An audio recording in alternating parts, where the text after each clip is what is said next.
Bab 993. Menggunakan tulang binatang. Bahkan Erikin mengerutkan kening dan kedua matanya menyapu ke seluruh tempat. Ekspresi tetua Hu menjadi kaku. Dia berkata, tidak heran jika tidak ada berita tentang siapapun yang pernah memasuki atau meninggalkan lembah meteorit ini selama bertahun-tahun. Kupikir sulit untuk menemukannya di sini, tapi sekarang sepertinya bukan tidak ada yang pernah masuk sebelumnya, tapi mereka semua mati di dalamnya.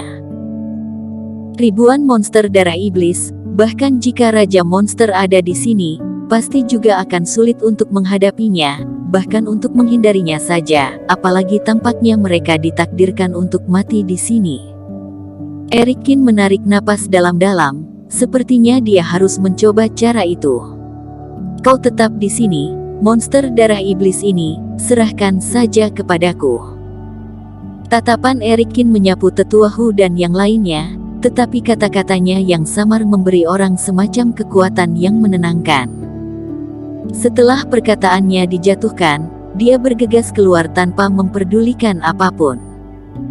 Erikin benar-benar meledakkan energi daging dan darah di luar tubuhnya. Pada saat ini, dia seperti suar di malam yang gelap, sangat mencolok, dan membuat monster darah iblis dengan mudah bisa menemukannya, membuat mereka mengaum lagi dan lagi. Kebanyakan dari mereka tertarik oleh Erikin, dan mengejarnya. Erikin. Yunihu menatap Erikin yang pergi menjauh, air mata berlinang tidak bisa membantu apapun. Wajahnya memerah, dan hatinya dipenuhi oleh kekesalan. Di tangannya yang sebelumnya memegang bola peninggalan Erikin, disegel dengan roh binatang, yang juga merupakan raga jiwa, yang bisa membantu mereka melawan monster darah iblis. Dan benda ini berasal dari tanah tertutup pada sore itu. Sebelumnya, Yunihu mengira bahwa Erikin begitu ingin hidup, dan takut akan kematian, tidak peduli dengan nyawa sahabatnya, dan hanya harta berhargalah yang paling penting di matanya. Sampai sekarang, dia tidak menyadari betapa konyolnya kesalahpahaman yang dia yakini itu. Li Jack penuh dengan keberanian, tetapi di dalam hatinya dia memiliki niat untuk melarikan diri dengan membawa semua harta karun. Meski Erikin hanya diam saja, tapi dia membuktikan keberaniannya dengan tindakannya kali ini. Yunihu sangat menyesalinya, penilaiannya selama ini benar-benar melenceng sangat jauh. Tubuh Erikin dipenuhi dengan cahaya keemasan, dan secara bertahap menghilang ke kedalaman lembah. Di belakangnya, ribuan monster darah iblis memancarkan cahaya berdarah, mengejarnya tanpa ampun. Adegan ini meninggalkan kesan mendalam pada semua orang. Ayah, Erikin akan baik-baik saja, kan? Rini Zong memperhatikan sikap dan ekspresi wajah gugup. Ada ribuan monster darah iblis mengejar Erikin, dia tidak bisa membayangkan bagaimana Erikin bisa mengalahkan mereka. Bahkan jika ilmu menelan langit dia keluarkan lagi, itu tidak cukup hanya dilesatkan sekali saja, harus belasan kali setidaknya, tapi bagaimana monster darah iblis lainnya bisa memberikan kesempatan bagi Erikin untuk melakukan serangan. Intinya, kita hanya bisa berdoa agar Erikin menang. Kalau tidak kita semua akan mati di sini. Si penempa besi menarik napas dalam-dalam. Jangan khawatirkan Erikin untuk saat ini, cabut formasi ini, dan jangan biarkan Erikin menunggu kematiannya. Semua orang bersorak dan mulai melenyapkan beberapa monster darah iblis di luar formasi. Jauh di dalam lembah, Erikin sudah mengendarai kapal terbang ungu yang melaju hingga batasnya. Monster darah iblis ini sangat cepat, dan jika mereka tidak memiliki kapal ini, Erikin tidak akan bisa berlari sejauh itu. Di udara, pita ungu berkedip-kedip, dan monster darah iblis di belakang terlihat masih saja mengejarnya. Erikin, jangan katakan padaku jika kamu tidak memiliki cara lain. Lari seperti ini, dan ketika Reiki di kapal terbang itu habis, kita akan tamat. Iblis Fu tidak dapat bisa memendam kegelisahannya. Jangan terburu-buru, tentu saja aku bisa melakukannya. Erikin tersenyum dan berkata, apakah kamu ingat gua yang kamu temui di pagi hari? Mendekati pegunungan Liantian, Erikin memanipulasi kapal terbang untuk berbalik mendadak dan bergegas ke bawah. Tulang binatang emas. Apa kamu ingin menggunakan tengkorak binatang buas itu? Iblis Fu mematung, dan dia terlihat sedikit terkejut. Jangan main-main, tengkorak itu memang serangan kerohanian. Kamu sangat terkekang melawan monster darah iblis ini tanpa tubuh, tetapi jaraknya lebih dekat, kerohanian juga bisa dihancurkan menjadi ampas. Dan benda ini hanya serangan naluriah, kamu tidak bisa menggunakannya untuk menyerang monster darah iblis di luar sana. Jangan khawatir, aku tidak ingin mati begitu saja. Erikin tersenyum misterius. Seperti yang mereka berdua katakan, Erikin telah mengendalikan kapal terbang dan bergegas masuk ke dalam gua. Untungnya, gua itu cukup besar, dan monster darah iblis meraung dan mengikuti mereka begitu saja.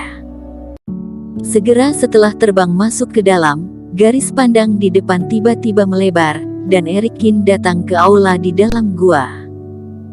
Tulang binatang buas putih besar masih menjulang tinggi, dan di atas kepalanya, terlihat tengkorak emas bermekaran dengan cahaya keemasan bersinar di tengah kegelapan. Erikin menarik kembali kapal terbang dan terbang menuju ke arah tengkorak emas dengan tenang. Paksaan yang kuat muncul kembali, menyebabkan rasa sakit yang parah di kepala Erikin, merasa seperti ditekan, dan 5 organ internalnya berubah menjadi gelombang. Erikin mengertakkan gigi dan mencapai batas yang bisa ditanggungnya, lalu setelah itu baru duduk bersila. Ilmu menelan langit.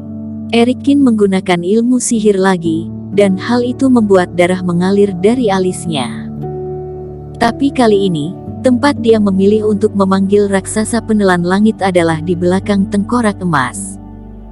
Raksasa penelan langit muncul kembali, dan pusaran air di dalam mulut besar itu juga kembali menguat. Pada saat yang sama, monster darah iblis yang cukup padat untuk membuat orang gemetar sudah bergegas mendekat ke aula ini. Hisap. Erikin berteriak pelan, dan raksasa penelan langit di belakangnya sepertinya merasakan perintah Erikin. Hisapan tak terbatas tiba-tiba muncul, menutupi seluruh aula dalam sekejap. Monster darah iblis yang baru saja bergegas masuk tertangkap basah dan dibawa pergi karena hisapan itu dalam sekejap, dan menuju ke arah raksasa penelan langit. Tapi pemandangan aneh muncul. Lokasi dari raksasa penelan langit diatur tepat di belakang tengkorak emas oleh Erikin, sehingga monster darah iblis yang tersapu hisapan pertama kali bersentuhan dengan tengkorak emas. Bang bang bang. Sebelum tersedot ke perut oleh raksasa penelan langit, monster darah jiwa itu memasuki wilayah kursif tengkorak emas, dan tubuh mereka meledak satu persatu, dan darah tak berujung berceceran di memenuhi semua arena. 10 kepala, 100 kepala, ribuan kepala. Karena raksasa penelan langit tidak pernah cukup menyedot darah binatang, kekuatan hisap berlanjut, dan makhluk jiwa itu hancur berkeping-keping di depan tengkorak emas. Sudah menghancurkan begitu banyak jiwa, kerugiannya yang didapatkan juga tidak sedikit. Cahaya di luar tengkorak emas berangsur-angsur meredup. Wah, membunuh 2 burung dengan 1 batu sekaligus, kamu. Aku sangat kagum. Sampai pada saat ini, Iblis Fu baru benar-benar mengerti maksud dari Erikin, dan hal itu membuatnya tidak bisa untuk tidak mengaguminya. Namun, Erikin memang cukup berani. Tidak peduli seberapa terencana rencana yang dia miliki sebelumnya, itu hanya tebakan, tetapi jika begitu banyak monster darah iblis dibawa masuk, begitu rencananya berubah, maka semuanya akan sangat merepotkan. Jika tidak mencobanya, maka hanya ada kematian yang menunggu, tentu saja aku harus mencobanya. Erikin akhirnya menghela nafas lega saat melihat darah jiwa binatang terakhir juga mati di tengkorak emas ini.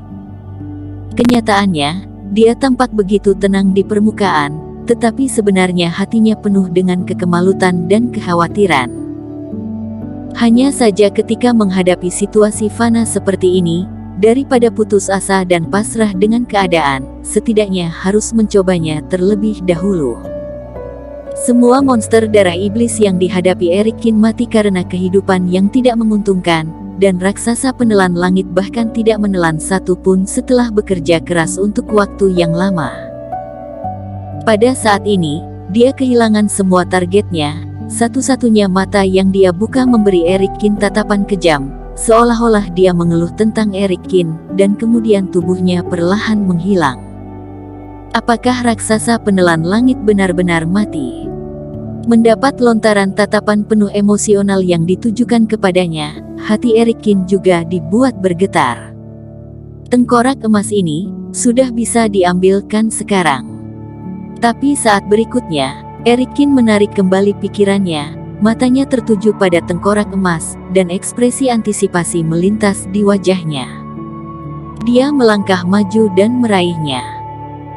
Tekanan di luar tengkorak, bahkan setelah dampak dari ribuan monster darah iblis masih tidak lemah, Eric Kin hanya merasakan sakit yang membara di tangannya dan dengan cepat menarik lengannya kembali.